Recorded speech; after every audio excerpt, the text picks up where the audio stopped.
چې په لار را رواني که د چا خیلي که خیلي نه وي لکه خبر نه وي نه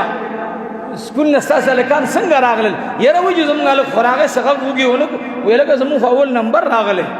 انعام یې راوړو کپ یې راوړو او دغه کپ کې نه روټۍ خوړلی شي او نه پکې اوبه څکلی شي خو د دې هلک مورې کوم ځای ږدي په تاخ کې ږدي بره اوس خو تاخونه لاړه سر یې وخوړه مخکې به تاخونه و کوټه کې باغه زنانه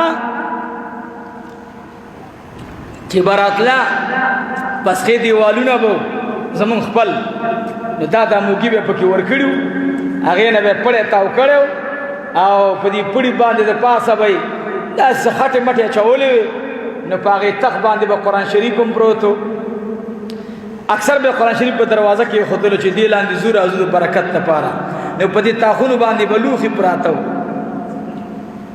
ساده لوښي به و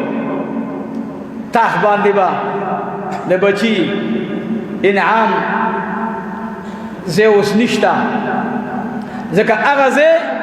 زمونږ لباسونه زمونږ مکانونه زمونږ سورلی ټولې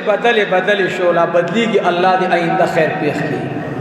خو درد دومره احساس نشو دومره چې زما